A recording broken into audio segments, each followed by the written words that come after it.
मैं सब कुछ भुला दूंगा तेरी चाहत में। मैं सब कुछ भुला दूंगा तेरी चाहत में। ये दुश्मन जमाना मुझे ना भुलाना, मैं सबको मिटा दूंगा तेरी चाहत में।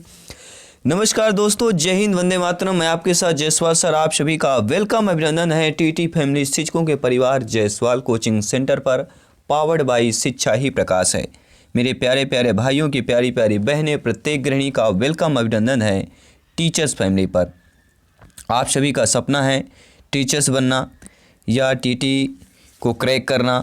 चलिए शुरुआत करते हैं इसी के साथ। बाल विकास, चाइल्ड डेवलपमेंट एंड पेडागोजी के क्लास नंबर 26 की बात करेंगे। और प्रत्येक क्लास में आपको पता है प्रत्येक 30 महत्वपूर्ण लाजवाब नए पैटर्न पर नए प्रश्न करते हैं। सिलेबस के अकॉर्डिंग प्रश्न, सिलेबस के अकॉर्डिंग क्लासेज वाइज आपके एमसीक्यूज करते हैं। तो 30 में से आप लोगों का फीडबैक क्या आप लोग कमेंट के माध्यम से बता सकते हैं।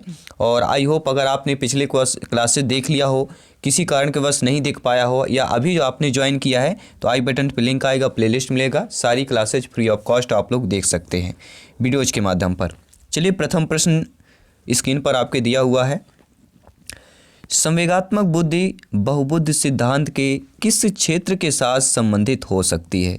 अंतर व्यक्तित्व और अंतः व्यक्तित्व बुद्धि की, प्राकृतिक बुद्धि की, या चाक्षुष स्थानिक बुद्धि की, या अस्तित्व परक बुद्धि की बात करेंगे। मेरे सभी प्यारे मित्र कमेंट कीजिएगा, फीडबैक कीजिएगा, जिनका सपना है टीटी फैमिली में सिलेक्शन पाना।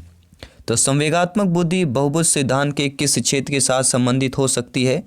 आपका जो राइट ऑप्शन है वह है अंतर व्यक्तित्व और अंतः व्यक्तित्व बुद्धि की बात करेंगे। फर्स्ट ऑप्शन साथियों सही हो जाएगा।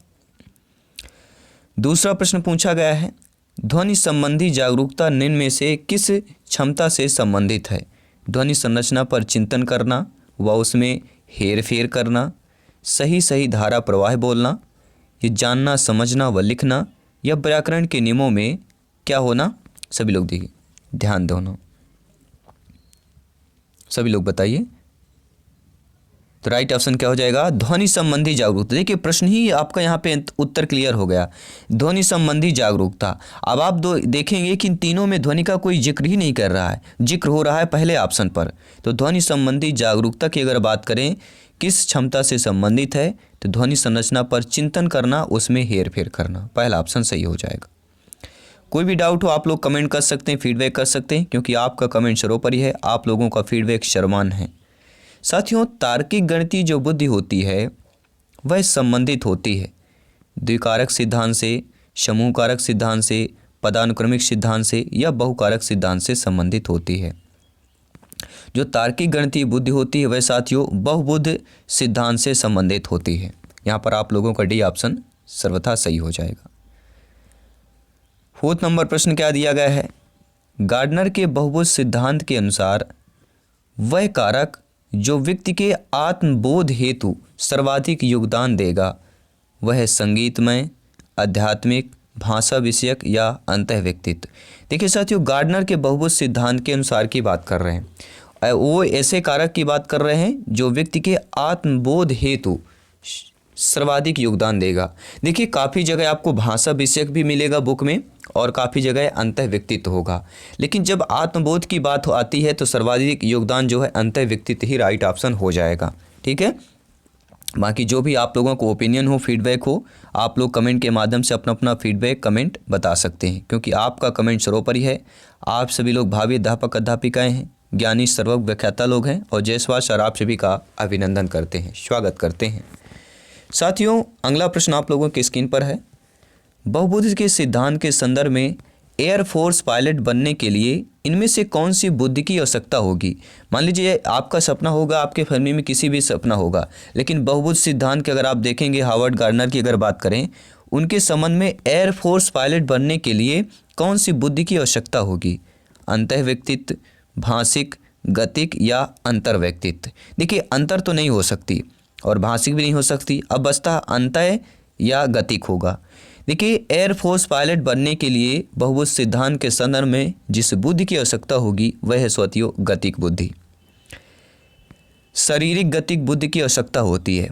यह किसी सोच को व्यक्त करने और दूसरों को समझने के लिए धारा प्रवाह और लचीले ढंग के भाषा का उपयोग करने की क्षमता होती है।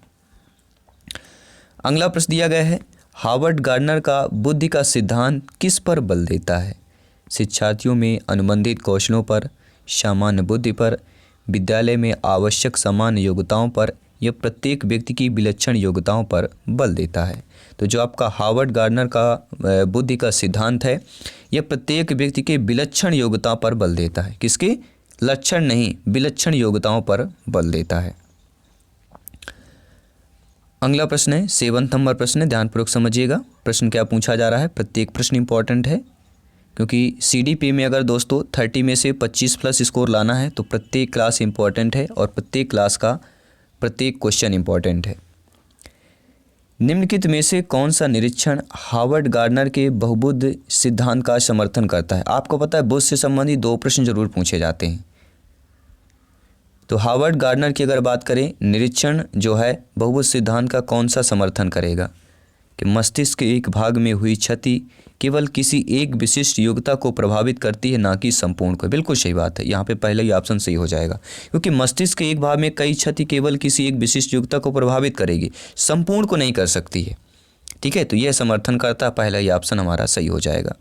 बाकी और भी ऑप्शन आप लोग पढ़ सकते हैं। बहुबुद्ध सिद्धांत को वैध नहीं माना जा सकता क्योंकि देखिए जो बहुबुद्ध सिद्धांत इसको वैध रूप में नहीं माना जा सकता। क्यों नहीं माना जा सकता? क्योंकि विशिष्ट परीक्षणों के अभाव में भिन्न बुद्धियों का मापन संभव नहीं है। डिफरेंट इंटेलिजेंस की बात करेंगे, यह सभी 7 बुद्धियों के समान महत्व नहीं देता है। यह केवल अब्राहम मैस्लो के जीवन भर के सघन अनुभवात्मक अध्ययन पर आधारित होता है। यह बात करेंगे, यह सर्वाधिक महत्वपूर्ण सामान्य बुद्धि के अनुकूल सुसंगत नहीं है, प्रदर्शित कहलाती है। तो साथियों, बहुबुद्ध सिद्धांत को वैध नहीं माना जा सकता क्योंकि विशिष्ट परीक्षणों के अभाव में भिन्न बुद्धियों डिफरेंट इंटेलिजेंस का मापन संभव नहीं है। इसलिए अकॉर्डिंग टू क्वेश्चंस पहला ऑप्शन यहाँ पर आप लोगों का सही हो जाएगा। आइए देख लेते हैं अगला प्रश्न। प्यारा सा प्रश्न आप लोगों की स्क्रीन पर है, फटाफट प्रश्न को आप लोग रीड करें। निम्नलिखित में से कौन सा आलोचनात्मक दृष्टिकोण बहुबुद्ध सिद्धांत थ्योरी ऑफ मल्टीपल इंटेलिजेंस से संबंधित नहीं है? नेगेटिव नकारात्मक प्रश्न दिया गया है।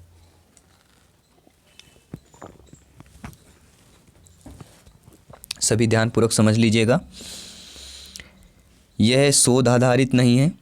विभिन्न बुद्धियां भिन्न भिन्न विद्यार्थियों के लिए विभिन्न पद्धतियों की मांग करती हैं। प्रतिभाशाली विद्यार्थी प्राय एक क्षेत्र में ही अपनी विशिष्टता प्रदर्शित करते हैं। यह इसका कोई अनुभवात्मक आधार नहीं है। दोस्तों, आलोचनात्मक दृष्टि से बहुबुद्ध सिद्धांत की अगर बात करें कि प्रतिभाशाली विद्यार्थी प्राय एक क्षेत्र में ही अपनी विशिष्टता प्रदर्शित करते हैं, सी ऑप्शन यहाँ पर सही हो जाएगा। ये क्यों होगा? क्योंकि ये दोस्तों बहुबुद्ध सिद्धांत के संबंधित नहीं होगा। क्योंकि यहाँ पे क्या है, एक क्षेत्र में ही अपनी विशेषता, जब एक ही क्षेत्र में होगा तो फिर बहुबुद्ध के सिद्धांत की बात नहीं कर रहे हैं। ठीक है, इसका कोई अनुभवात्मक आधार नहीं होता। विभिन्न बुद्धियाँ भिन्न भिन्न विद्यार्थियों के लिए विभिन्न पदवियों की मांग करती है, बिल्कुल सही बात है। ये शोध आधारित नहीं है, बिल्कुल सही बात है। तो सी ऑप्शन यहाँ पे हमारा नेगेटिव नकारात्मक हो जाएगा। अगला प्रश्न पूछा जा रहा है, बहुबुद्ध सिद्धांत के अनुसार सभी प्रकार के पशुओं, खनिजों, पेड़ पौधों को पहचानने और वर्गीकृत करने की योग्यता तार्किक गणितीय बुद्धि है, प्राकृतिक बुद्धि है, भाषिक बुद्धि है या आपका स्थानिक बुद्धि हो जाएगा? सभी कमेंट कीजिएगा। चलिए, कमेंट आ चुका है, आकाशवाणी हो चुकी है, प्रत्येक भाई बहन गृहिणी का कमेंट आ चुका है, फीडबैक आ चुका है कि बहुबुद्ध सिद्धांत के अनुसार सभी प्रकार के पशुओं, खनिजों, पेड़ पौधों को पहचानने और वर्गीकृत करने की जो योग्यता होती है प्राकृतिक होती है। अब मैं बताऊंगा प्राकृतिक। अब जैसे पेड़ पौधे की बात कर रहा है तो पेड़ पौधे कैसे हैं? प्राकृतिक रूप से पाए जाते हैं। तो ये एक समझने वाली बात होती है। प्रश्न को आपने समझ लिया, उत्तर आप ऑलरेडी समझ जाते हैं। बी ऑप्शन यहाँ पर सही हो जाएगा। निम्नलिखित में से कौन सी बहुबुद्ध सिद्धांत की आलोचना है? अब देखिए, आलोचना की बात कर रहे हैं, आलोचना, उपहास कि बहुबुद्ध शिक्षार्थियों को अपने रुझान को खोजने में मदद उपलब्ध कराती है। यह व्यवहारिक बुद्धि पर आवश्यकता से अधिक बल देती है। यह अनुभाविक साक्ष्यों को बिल्कुल भी समर्थन नहीं कर सकता है। यह ऑप्शन नंबर डी की बात कर रहे हैं कि बहुबुद्धि केवल प्रतिभाएं हैं जो पूर्ण रूप से बुद्धि में विद्यमान रहती है। बिल्कुल डी ऑप्शन सही हो जाएगा। बहुबुद्धि क्या होती है? ये केवल प्रतिभाएं हैं जो पूर्ण रूप से बुद्धि में विद्यमान रहती है। यह बहुबुद्धि सिद्धांत की आलोचना की बात कर रहे हैं। अगला प्रश्न है, बुद्धि के बारे में कौन सा कथन सर्वाधिक उपयुक्त होगा? कि बुद्धि को केवल मानकीकृत बुद्धिलब्ध परीक्षणों के आयोजन के द्वारा विश्वसनीय रूप से निर्धारित किया जा सकता है। यह बुद्धि मूलभूत से स्नायु आयुतन संबंधी कार्यप्रणाली है। उदाहरणार्थ प्रक्रम की गति, संवेदी विभेद हो गया। बुद्धि विद्यालय में अच्छा प्रदर्शन करने की योग्यता है। बुद्धि बहुआयामी है और इसमें कई पहलू निहित हैं। तो कौन सा ऑप्शन सही हो जाएगा? देखिए, बुद्धि के बारे में सर्वाधिक उपयुक्त कथन जो हमारा होगा कि बुद्धि बहुआयामी है और इसमें कई सारे पहलू भी निहित हैं, इसलिए डी ऑप्शन हमारा सर्वथा सही हो जाएगा। अगला प्रश्न पूछा गया है, गार्डनर ने 7 अभियोगिताओं का अधिगम निर्धारित किया है। यहाँ पे अधिगम दिया गया है, तो गार्डनर ने 7 अभियोगिताओं का अधिगम जो है निर्धारित किया है, उसमें से कौन सा नहीं है? क्योंकि 7 तो ऑप्शन नहीं दिया जा सकता, इसलिए एक जो नहीं है वो दे दिया गया, बाकी 3 वो दे दिया गया जो हैं। तो स्थान संबंधी, भावात्मक, अंतर्व्यक्तित्व और भाषात्मक। सभी जानते हैं कि स्थान, अंतर्व्यक्तित्व और भाषात्मक, ये तीनों जो है गार्डनर के 7 अभियोगिताओं में से के अधिगम में से निर्धारित हैं, लेकिन भावात्मक अभियोगिता आपके गार्डनर के 7 अभियोगिताओं में से नहीं है। इसलिए according to questions right option number B option सही हो जाएगा। अगला प्रश्न है, भाषाई बुद्धिमत्ता से संपन्न व्यक्तियों में कौन सी क्षमता होती है? किसकी बात कर रहे हैं? भाषाई बुद्धिमत्ता से संपन्न व्यक्तियों की बात कर रहे हैं। संज्ञानात्मक पद्धति के प्रति संवेदनशील की क्षमता होती है। लय ताल बनने की क्षमता होती है। संगीत की अभिव्यक्तियों को रूपों को सराहने में होती है। ये ध्वनि लय ताल शब्दों के अर्थों के प्रति संवेदनशीलता की बात कर रहे हैं। तो भाषाई बुद्धिमत्ता से संपन्न व्यक्तियों की जो क्षमता होती है, ध्वनि लय ताल शब्दों के अर्थों के प्रति संवेदनशीलता होती है। क्योंकि भाषाई की बात कर रहे हैं तो अर्थ की बात तो आएगी, शब्दों के अर्थ की बात आएगी, आपको ध्यान देना है। डी ऑप्शन सही हो जाएगा। अगला प्रश्न दिया गया स्क्रीन पर है, ट्रैफिक में नेविगेट करने की कोशिश करते समय किस प्रकार की बुद्धि का प्रयोग किया जाएगा? अंतर्व्यक्तित्व बुद्धि, अंतःव्यक्तित्व बौद्धिकता, स्थानिक बुद्धि या आपको हो जाएगा प्रकृतिवादी बुद्धि। यहाँ पे राइट ऑप्शन सी ऑप्शन होना चाहिए, स्थानिक बुद्धि की बात करेंगे। अगला प्रश्न क्या दिया गया स्क्रीन पर दिया गया है, जब बच्चे यह पहचानते हैं कि प्रत्येक व्यक्ति दूसरे लोगों के विचारों भावनाओं से अवगत है तो यह कहा जाता है सामाजिक सूचना लेना, सामाजिक और पारंपरिक प्रणाली की भूमिका लेना, आत्म प्रतिबिंब या सेल्फ रिफ्लेक्शन या अपनी भूमिका लेना। तो जब बच्चे यह पहचानते हैं कि प्रत्येक व्यक्ति दूसरे लोगों के विचारों और भावनाओं से अवगत है तो यह आत्म प्रतिबिंब या सेल्फ रिफ्लेक्शन की बात कर रहे हैं। सी ऑप्शन सही हो जाएगा। आइए देख लेते हैं 17 नंबर प्रश्न। टोटल यह 30 क्वेश्चनों की ये क्लास है और आप लोगों का फीडबैक यहाँ पे सर्वोपरि है। आई होप प्रत्येक प्रश्न का आप लोग फीडबैक कर रहे होंगे और क्लास को भी आपने लाइक अवश्य कर लिया होगा, अपने टीटी फैमिली को अवश्य ज्वाइन कर लिया होगा, सब्सक्राइब कर लिया होगा, ताकि आने वाले प्रत्येक क्लास आपको आसानी से नोटिफिकेशन के द्वारा प्राप्त हो सके।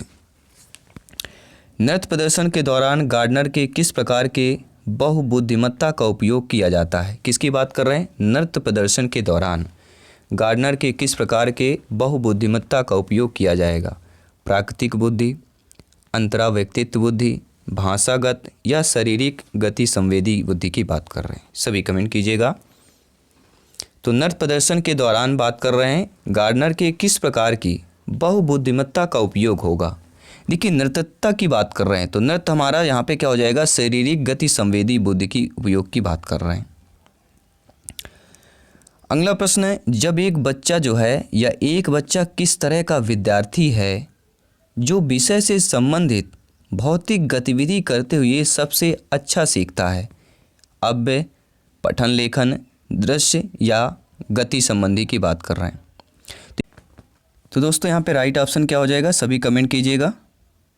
जब एक बच्चा किस तरह का विद्यार्थी है जो विषय संबंधित भौतिक गतिविधि करते हुए सबसे अच्छा सीखता है। देखिए, भौतिक गतिविधि करते हुए सबसे अच्छा सीखता मतलब क्या हो जाएगा, किस प्रकार का विद्यार्थी है, गति संवेदी की बात कर रहे हैं।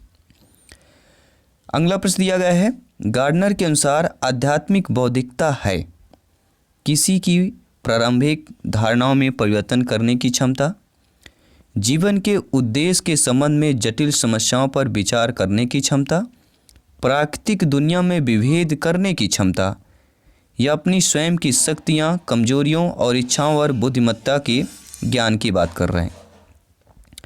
तो गार्डनर के अनुसार आध्यात्मिक जो बौद्धिकता होती है वह जीवन के उद्देश्य से संबंधित जटिल समस्याओं पर विचार करने की क्षमता की बात कर रहे हैं। मूर्तिकारों में किस प्रकार की बुद्धिमत्ता होती है? जो मूर्तिकार होते हैं, मूर्तियों का निर्माण करते हैं, आप लोग देखते होंगे, ठीक है, बहुत उनकी कलाएं होती हैं मूर्तियों को निर्माण करने में, ठीक है। तो इस प्रकार की बुद्धिमत्ता जो होती है वह प्रकृतिवादी है, स्थानिक है, अंतर्व्यक्तित्व है, यह शारीरिक गति या बॉडी किनेस्थेटिक की बात कर रहे हैं। देखिए, हमारा क्या होता है, मूर्तिकार मतलब हाथ पैर से होंगे तो आप लोग शारीरिक गति करते हैं, लेकिन ऐसा नहीं है। मूर्तिकारों की जो बुद्धिमत्ता होती है वह स्थानिक बुद्धिमत्ता होती है। बी ऑप्शन यहाँ पे सही हो जाएगा। जॉन एक छात्र है जो अपनी व्यक्तिगत भावनाओं, एहसास, प्रेरणा से स्वाभाविक रूप से अवगत है। हार्वर्ड गार्डनर की थ्योरी ऑफ मल्टीपल इंटेलिजेंस, एकाधिक ज्ञान के सिद्धांत के अनुसार वह निम्न में से किस बुद्धिमत्ता को प्रदर्शित करता है? देखिए, थ्योरी ऑफ मल्टीपल इंटेलिजेंस की बात कर रहे हैं, यानी एकाधिक ज्ञान के सिद्धांत की बात कर रहे हैं। अंतर्व्यक्तित्व, अंतरा, दृश्य या स्वाभाविक। देखिए, एकाधिक ज्ञान के लिए यहाँ पे क्या हो जाएगा, अंतर्व्यक्तित्व बौद्धिकता हो जाएगा, इसका प्रदर्शन करता है। बी ऑप्शन सही हो जाएगा।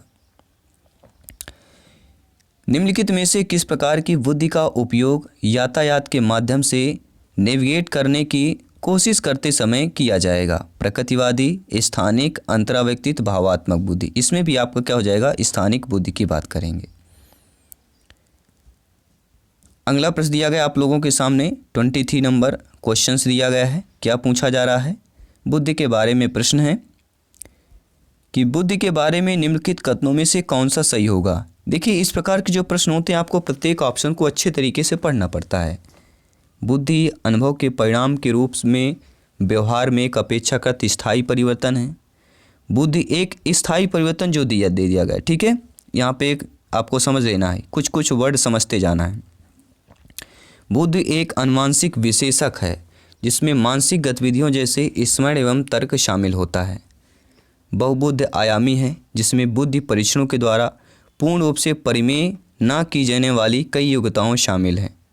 देखिए, आपने यहाँ पे पढ़ लिया होगा बुद्धि बहुआयामी, ये आप जी जानते हैं कि बुद्धि बहुआयामी होता है। तो ज़्यादा से ज़्यादा चांसेस सी ऑप्शन के होंगे कि ये कथन बुद्धि से संबंधित सही हो जाएगा। बाकी जिसमें बुद्धि परीक्षणों के द्वारा पूर्ण रूप से परिमेय ना की जाने वाली कई योग्यताएं शामिल होती हैं, यानी पूर्ण रूप से परिमेय नहीं किया जाता, बिल्कुल सी ऑप्शन हो जाएगा बुद्धि के अकॉर्डिंग जो कथन की बात कर रहे हैं।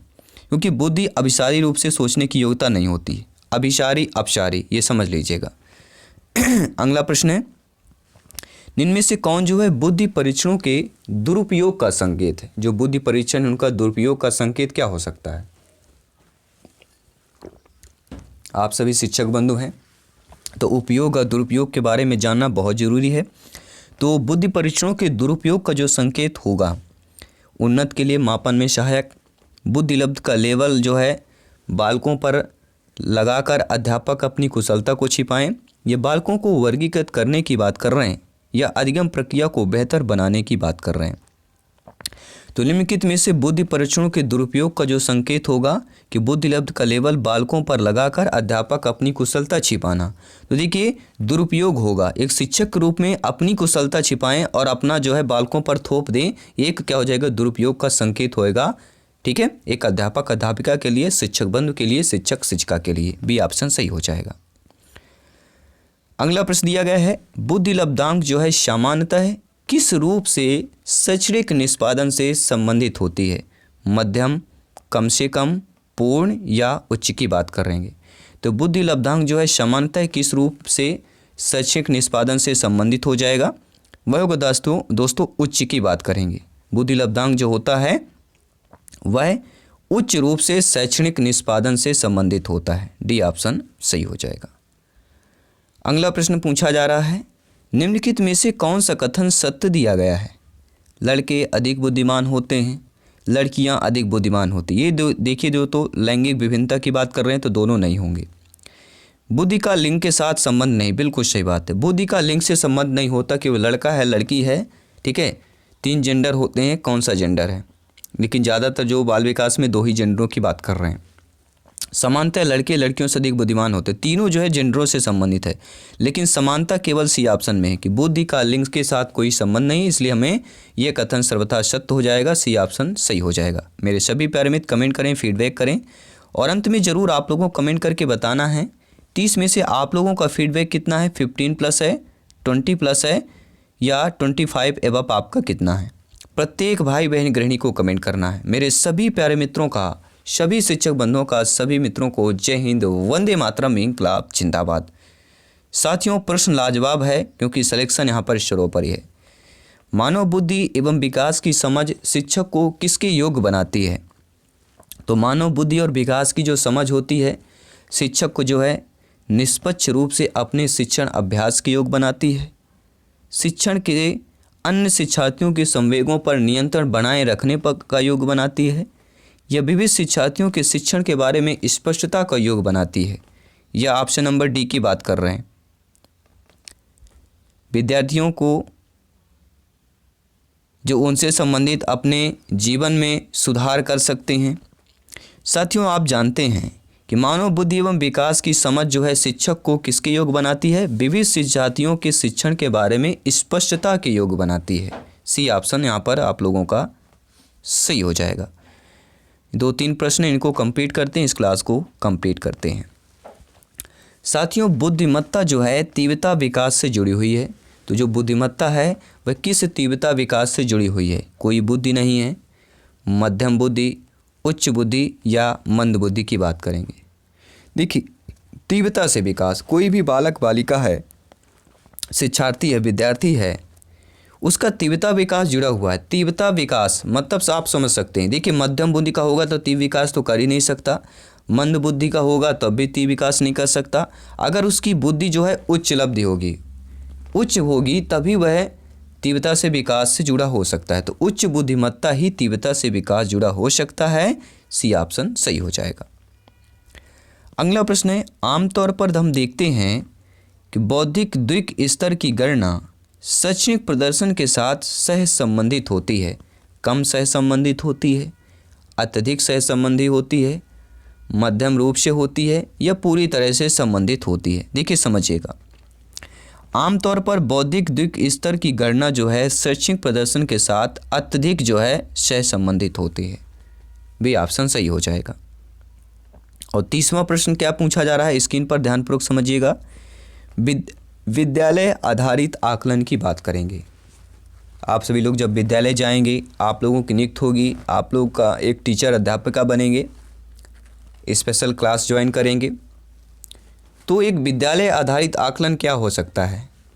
विद्यार्थी और शिक्षकों को अगंभीर और लापरवाह बनाता है, शिक्षा बोर्ड की जवाबदेही कम कर देता है, सार्वभौमिक राष्ट्रीय मानकों के प्रति में बाधा उत्पन्न करता है, या परिचित वातावरण में अधिक सीखने में सभी शिक्षक की मदद करता है, सभी शिक्षार्थियों की मदद करता है। देखिए विद्यालय आधारित आकलन बहुत ही सिंपल सा प्रश्न है और ये मॉडलेट प्रश्न है। इस मॉडलेट प्रश्न को आपको कमेंट करके बताना है। ये आप लोग अपने लिए मॉक क्वेश्चन समझ सकते हैं। ठीक है। तो मॉक क्वेश्चन का भी कमेंट करना है और टोटल 30 में से आप लोगों का फीडबैक कितना है कमेंट कीजिएगा। अगर आपसे नहीं आ रहा तो कमेंट कीजिए, इसका आंसर मैं आप लोगों को कमेंट बॉक्स में बता दूंगा क्या सही है।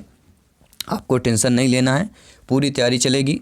बाकी इसके पहले हम मॉडल पेपर 150 क्वेश्चन का कल ऑलरेडी अपलोड कर चुके हैं, जो आपको इंड स्क्रीन पर मिल जाएगा। तो वो मॉडल पेपर ज़रूर अटेंड करें, जो आपके नए सिलेबस के अकॉर्डिंग अभी बनाया गया है, नए पैटर्न पर बनाया है। कुछ मॉडलेट प्रश्न भी किए गए हैं जिस प्रकार से अभी फ़िलहाल सीटेट में पूछे जा रहे हैं उसी से संबंधित है, और आने वाले जो MP टेट में आपका एग्ज़ाम है उससे संबंधित है। तो बहुत ही इंपॉर्टेंट वो है मॉडल पेपर है, तो ज़रूर जाइए विजिट कीजिए और पूरे क्वेश्चन देखिए 150 और अपना फीडबैक बताइए। और ये क्लास आपकी बाल विकास, EVS, पर्यावरण, maths pedagogy, Hindi pedagogy, Sanskrit pedagogy सभी क्लासेज मिल जाएंगी। प्लेलिस्ट चेक कीजिए, आप लोग प्लेलिस्ट चेक नहीं करते हैं और कमेंट करते हैं।